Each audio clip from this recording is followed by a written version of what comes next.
अस्सलाम वालेकुम, ये आईना और मैं हूं मोहम्मद ताहिर। आज़ाद कश्मीर में जारी हड़ताल 2 हफ्तों से ज़्यादा पर फैल गई है। पूरे मुल्क में बेचैनी है। आज कौमी असम्बली में इस पर खिताबात हुए हैं। बिलावल भुट्टो साहब बहुत गरजे बरसे हैं, मगर इसका एक पस मंज़र है, आपके सामने अर्ज़ करेंगे। कौमी असम्बली में ही आज 2 बड़े लाजवाब खिताब हुए हैं। एक महमूद खान अचकज़ई साहब का है, जो गुज़िश्ता रोज़ की गुफ्तगू के फ़ॉलो अप में बोले हैं। सरदार अयाज सादिक कौमी असम्बली के स्पीकर को उन्होंने हदफ बनाया है। पस मंज़र आपके सामने रखेंगे। खिताब बहुत अहम था। एक और खिताब है मौलाना फजल रहमान साहब का। खूब चमके हैं आज वो, फसाहत की ज़बान गुम की है, बलागत के दरिया खुश किए हैं, खूबसूरत अल्फाज में बेहतरीन निकात का अहाता किया है, आपके सामने रखेंगे। पाकिस्तान में स्कैंडल्स की गूंज जारी है। एक और स्कैंडल छपा है। इत्तलात ये है कि मजीद स्कैंडल सामने आने वाले हैं। सरसरी सा तस्करा आपके सामने रखेंगे। आज़ाद कश्मीर में हड़ताल 2 हफ्ते से ज़्यादा पर मुहित हो चुकी है और इत्तलात ये है कि बेचैनी आज़ाद कश्मीर में बढ़ रही है। कहा यह जा रहा है कि अब वहाँ जो अवाम है उन तक जो रोज़मर्रा की ज़रूरत की अशिया है वो भी पहुँच नहीं रही है। पेट्रोल की भी किल्लत हो चुकी है और रोज़मर्रा ज़रूरत की जो अशिया है वो भी अब नापैद होती जा रही है। दूसरी तरफ जो हड़ताली है या दूसरी तरफ जो अवामी एक्शन कमेटी की अपील पर अवाम है, वो हर सूरत अपने मुतालबात मनवाने के लिए सरगर्म अमल है, मैदान अमल में है और पीछे हटने को तैयार नहीं है। अगरचे अवामी एक्शन कमेटी के कुछ रहनुमाओं को इनफरादी तौर पर कन्विंस किया गया है और उन्हें पीछे हटाया गया है, वो अपने वीडियो बयानात भी दे रहे हैं, लेकिन अमलन पूरा आज़ाद कश्मीर अवामी एक्शन कमेटी के साथ है और तमाम इलाके जो आज़ाद कश्मीर के अहम तरीन इलाके हैं, वहाँ के अवाम इस एहतजाज में शामिल हो रहे हैं। कहा यह जा रहा है कि इस दौरान एक राब्ता पैदा हुआ है मौलाना फजल रहमान साहब के साथ और मौलाना फजल रहमान साहब से अपील की गई है कि वो इस मामले में कोई हल निकालने की कोशिश करें। मौलाना फजल रहमान इस हवाले से बेपनाह सलाहियत रखते हैं और पाकिस्तान में कौमी उफ़क़ पर जो चंद एक रहनुमा है जिनकी तरफ लोग देखते हैं, उनमें मौलाना फजल रहमान भी शामिल है। मौलाना फजल रहमान ने आज कौमी असम्बली से खिताब करते हुए ये कहा है कि कल यानी एक रोज़ बाद अवामी एक्शन कमेटी पर की अपील पर जो हड़ताल करने वाले लोग हैं और जो इस वक्त धरने में बैठे हुए लोग हैं, वो मुज़फ़्फ़राबाद की जानिब पेशकदमी करने वाले थे। तो मौलाना फजल रहमान साहब ने आज कौमी असम्बली में अपने खिताब में बताया कि वो मामला उन्होंने मौखर करा दिया है, गोया एक रास्ता पैदा करने की वो कोशिश कर रहे हैं। मगर मौलाना फजल रहमान साहब ने आज कौमी असम्बली में अहम तरीन खिताब किया है। मैं आपके सामने उनके खिताब के चंद अहम तरीन निकात रखता हूँ।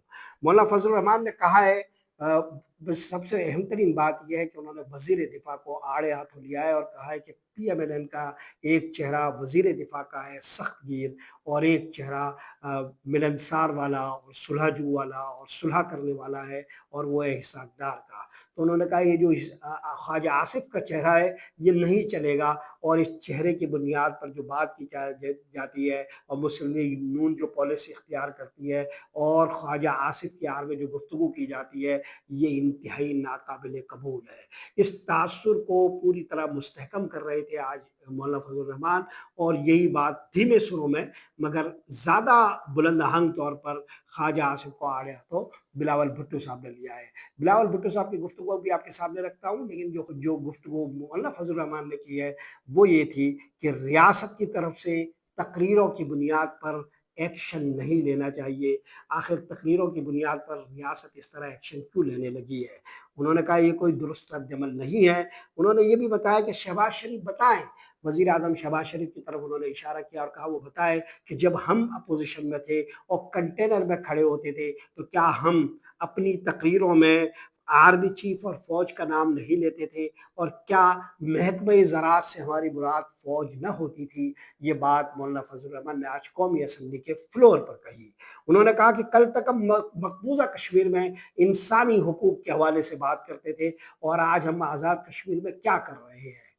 मौलाना फजल रहमान ने इस मौके पर एहसास दिलाया कि हुकूमत आलमी सतह पर आलमी अमन के नाम पर नेकनामी कमा रही है, मगर अपने ही मुल्क में ये नेकनामी वो गंवा रही है।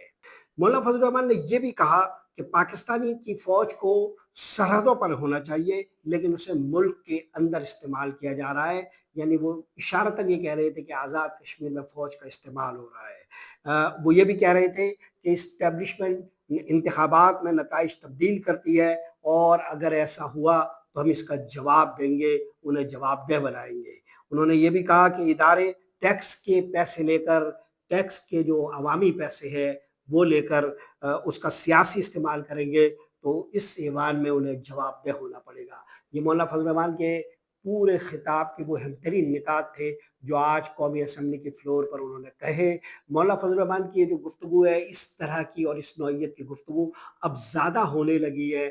پچھلے 2 برسوں میں اس طرح کی گفتگو کا ہمیں کوئی تجربہ نہیں تھا۔ گفتگو قومی اسمبلی کے ایوان میں بھی بہت ملفوف اور محفوظ پیرائے میں ہوتی تھی اور کسی دوسرے ایسے آدمی کو موقع نہیں دیا جاتا تھا جو اس طرح کی گفتگو کرے۔ آج مولانا فضل الرحمان کی طرح محمود خان اچکزئی صاحب کی بھی اس طرح کی گفتگو رہی ہے، لیکن محمود خان اچکزئی کی گفتگو میں آپ کو بعد میں بتاتا ہوں۔ بلاول بھٹو آج خوب اسمبلی میں گرجے برسے اور یہ موضوع بنا کہ آخر بلاول بھٹو صاحب کیوں اس طرح کی گفتگو کر رہے ہیں۔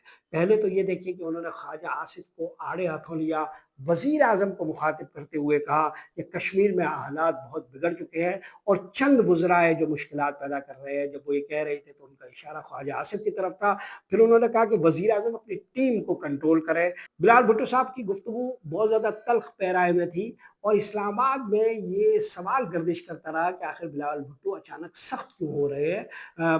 دراصل اس کا ایک پس منظر ہے اور وہ یہ ہے کہ وزیر اعظم شہباز شریف صاحب اب آئین کی جو 28ویں ترمیم ہے اس میں جو تبدیلیاں سوچ رہے ہیں اس حوالے سے ایک کمیٹی بنائی گئی ہے اور وہ کمیٹی لوکل گورنمنٹ کو ایڈریس کرنے والی ہے، یعنی 18ویں ترمیم کی ایک شق ہے 140A، اس کا خاتمہ بالخیر ہونے والا ہے۔ ایم کیو ایم کو بھی یہ تسلی دی گئی ہے کہ 18ویں ترمیم میں جو 140A ہے اس کو ریویو کیا جائے گا۔ سبب اس کا یہ ہے کہ یہ جو 18ویں ترمیم میں جو لوکل گورنمنٹ کا چیپٹر تھا اس کو انہوں نے یونیفارم نہیں رہنے دیا تھا تمام صوبوں میں، بلکہ ہر صوبے کی صوابدید پر چھوڑ دیا گیا تھا کہ وہ اپنا لوکل سسٹم لائیں۔ چنانچہ جو صوبائی حکومتیں تھیں انہوں نے اپنا جو لوکل سسٹم صوبے میں متعارف کروایا وہ بہت ہی کمزور سا تھا اور بے وقت سا تھا اور بے اختیار تھا۔ تو بنیادی طور پر جو لوکل گورنمنٹ کا مقصد ہے، مقامی حکومتوں کا جو کانسیپٹ ہے، اس کے ہی برخلاف یہ نظام تھا۔ اس پر ایم کیو ایم سندھ میں بہت زیادہ احتجاج کر رہی ہے اور وہ چاہ رہی ہے کہ لوکل گورنمنٹ کے نظام کو مضبوط بنایا جائے۔ تو یہ جو پہلو ہے اس کو پذیرائی ملی ہے شہباز شریف کے ہاں اور اب اطلاع یہ ہے کہ کمیٹی اس پر بن رہی ہے۔ بلاول بھٹو صاحب صوبائی حکومت کو کنٹرول کرتے ہیں، پیپلز پارٹی کی یہاں حکومت ہوتی ہے اور پیپلز پارٹی یہ چاہتی ہے کہ جو ان کی صوبائی حکومت ہے اس کی مرکزیت برقرار رہے اور لوکل گورنمنٹ کسی بھی سطح پر مضبوط نہ ہو۔ ایک دن پیشتر صوبائی اسمبلی میں جو ایم کیو ایم کے ارکان اسمبلی ہے انہوں نے جو خطاب کیا اس میں وہ واحد ڈیمانڈ جو کرتے ہیں وہ لوکل گورنمنٹ کی کو طاقتور بنانے کی ہی ڈیمانڈ کرتے ہیں۔ تو یہ وہ پس منظر ہے جس نے کسی حد تک بلاول بھٹو صاحب کو برانگیختہ کیا ہے اور وہ مختلف ہیلوں بہانوں سے حکومت کو نشانہ بنا رہے ہیں، مرکزی حکومت کو نشانہ بنا رہے ہیں۔ یہ تاثر اسلام آباد کے مختلف حلقوں میں آج موجود تھا۔ بلاول بھٹو صاحب نے میڈیا سے بھی گفتگو کی ہے اور قومی اسمبلی میں بھی خطاب کیا ہے، لیکن بلاول بھٹو صاحب کے اس خطاب سے قطع نظر جو سب سے بہترین اور اعلیٰ خطاب تھا وہ آج بھی محمود خان اچکزئی صاحب کا تھا۔ مولانا فضل الرحمان کے بعد محمود خان اچکزئی صاحب کا جو خطاب تھا وہ نہایت شاندار اس لیے بھی تھا کہ ایک روز پیشتر انہوں نے اپنے خطاب کے ذریعے شہباز شریف کی پوری حکومت کو بے آبرو کر دیا تھا اور انہوں نے شہباز شریف صاحب کو جس طرح موضوع سخن بنایا، اس حکومت کو جس طرح موضوع سخن بنایا، تو اس دباؤ میں جو محمود خان اچکزئی صاحب کی گفتگو سے پیدا ہوا تھا شہباز شریف صاحب یہ کہنے پر مجبور ہو گئے کہ اگر 2018 کے جو نتائج تھے ویسے ہی نتائج موجودہ حکومت کے بھی تھے، حالانکہ 2018 کے الیکشن اور یہ جو الیکشن ہے اس الیکشن میں زمین آسمان کا فرق ہے، مگر اس کے बावजूद शहबाज शरीफ ने ये तस्लीम कर लिया, इस तरह के 2018 जैसे ये इलेक्शन थे, ये तस्लीम कर लिया कि ये हुकूमत 47 की हुकूमत है और ये हुकूमत कोई आबरूमंदाना हुकूमत नहीं है। उन्होंने ये तस्लीम कर लिया कि उनकी हुकूमत गलत है, यानी जिस हुकूमत जिसने इस निज़ाम को पैदा किया है, उस निज़ाम को की वो असल पैदावार है, उन्होंने ही निज़ाम के कारीगरों के लिए शर्मिंदगी का सामान कौमी असम्बली के फोरम पर पैदा कर दिया। ये एक इंतहाई मुश्किल सूरत हाल होगी जिससे शहबाज शरीफ साहब बाहर नहीं निकल सकेंगे। आज महमूद खान अचकज़ई साहब इस तकरीर के बाद आज मुखातिब हुए दोबारा एक दिन बाद, और सबब इसका ये था कि कल के खिताब में सरदार अयाज सादिक साहब ने कुछ ऐसी गुफ्तगू की थी जो महमूद खान अचकज़ई साहब के लिए काबिल कबूल नहीं थी। वो खड़े हुए और उन्होंने सरदार अयाज सादिक साहब को बराह रास्त निशाना बनाया, कौमी असम्बली के स्पीकर को कहा, मुखातिब किया और एक तरह से आईना दिखाया। उन्होंने कहा कि आप स्पीकर हैं, आपको हमारी बातों का जवाब नहीं देना चाहिए, यानी उनको रेगुलेट करना चाहिए और गैर जानिबदार रहना चाहिए।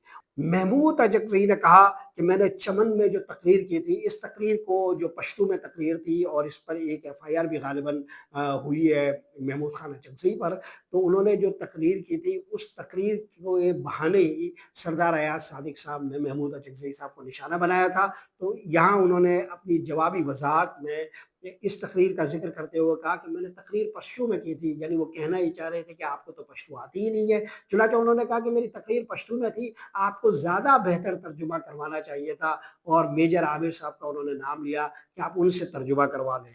महमूद अचकज़ई ने अयाज सादिक साहब को ये याद दिलाया कि एक वक्त था कि आप ये कहते थे कि मेरे पास आर्मी चीफ आए, और ये इशारा गालिबन जनरल कमर बाजवा की तरफ था, उनकी टांगे कांप रही थी, माथे पर पसीना था, तो याद दिला रहे थे कि कभी आप भी इस तरह की गुफ्तगू किया करते थे।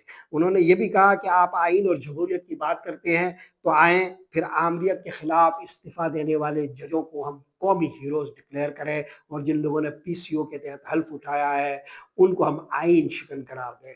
अगर ऐसा हो जाए तो ये असम्बली भी बाकी न रहेगी और ये अदलिया भी बाकी नहीं रहेगी। मौजूदा अदलिया पूरी की पूरी इसी माहौल की पैदावार है। चुनांचा महमूद खान अचकज़ई ने इंतहाई बहादुरी से इन सारे निकात का अहाता किया। उन्होंने कहा कि मैं अब भी कहता हूँ कि मौजूदा आर्मी चीफ पार्लियामान को आइन के मुताबिक चलने दें, मैं उनके हाथ चूमूंगा। महमूद खान अचकज़ई ने यह भी कहा कि मुझे कल की आपकी बतौर स्पीकर गुफ्तगू पर दुख हुआ है, हमें न छेड़े, अगर आपने हमें छेड़ा तो फिर आप भी बहुत तंग होंगे। महमूद खान अचकज़ई पिछले 2 दिनों से मुतवातर जो गुफ्तगू कर रहे हैं वो कौमी सियासत के तालिब इल्मों के लिए इंतहाई अहम है। उन्हें बतौर नमूना इन तमाम तकारीर को आज के हालात में देखना चाहिए और इसका तज्ज़िया करना चाहिए। बहरहाल जो इस वक्त कौमी सियासत में गुफ्तगू हो रही है वो बहुत ज़्यादा अहमियत इख्तियार करती जा रही है इस तनाजुर में कि मौजूदा हालात पूरे निज़ाम को तब्दील कर देने वाले हालात की एक शक्ल बताए जा रहे हैं। इसी दौरान पाकिस्तान में कौमी सियासत के पूरे मंजरनामे पर कुछ स्कैंडल्स का भी तस्करा है, कुछ स्कैंडल्स भी छाए हुए हैं और वो स्कैंडल्स बार बार सामने आ रहे हैं। एक इत्तला ये है कि नैब में कुछ दरखास्तें जमा हुई है जिसमें फिर सिंध के मुख्तलिफ सूबाई वज़रा नामजद हो रहे हैं मुख्तलिफ तहकीकात में, और करप्शन के अरबों खरबों के केस फिर सामने आने वाले हैं। इसी दौरान आज एक रिपोर्ट शाया हुई है जिसमें कहा गया है कि बेनज़ीर इनकम सपोर्ट प्रोग्राम में जो माली बेज़ाब्तगियाँ है वो 25 अरब से ज़्यादा है, और इसकी मुख्तलिफ माली बेज़ाब्तगियों का जो इशारा दिया गया है उनमें कहा गया है कि सिर्फ सरकारी जो मुलाजमीन हैं उनमें 51 करोड़ रुपए तकसीम हुए हैं। 12,000 सरकारी मुलाजमीन के नाम पर 51 करोड़ रुपए तकसीम कर दिए गए हैं। एक दिलचस्प इंकशाफ ये भी हुआ है कि 5,558 औरतों 5,558 औरतों का एक ही शोहर रिकॉर्ड में है, और ये गैर मामूली बात है, इनके नाम पर भी पैसे खर्च हुए हैं। बिल्कुल वाज़ेह है कि कौमी सियासत का जो माहौल है वो इंतहाई गदला हो चुका है। ये हुकूमतें जो चाहे सूबाई हो या कौमी हो, हर तरफ से करप्शन की हाहाकार मची हुई है, बदउनवानियों की दास्तानें सुनाई जा रही है, और यूँ लग रहा है कि ये सारी हुकूमतें अपनी साख खो चुकी है और अपने लाने वालों के लिए एक बोझ बनती जा रही है। चुनाचा कहा यह जा रहा है कि अगले 2-3 महीनों में इस पूरे बंदोबस्त के हवाले से बड़े मसाइल पैदा हो सकते हैं। हम आपके सामने उन तमाम हालात को लाते रहेंगे। आज यहाँ से यही कुछ, मोहम्मद ताहिर को इजाज़त दीजिए। अल्लाह निगहबान।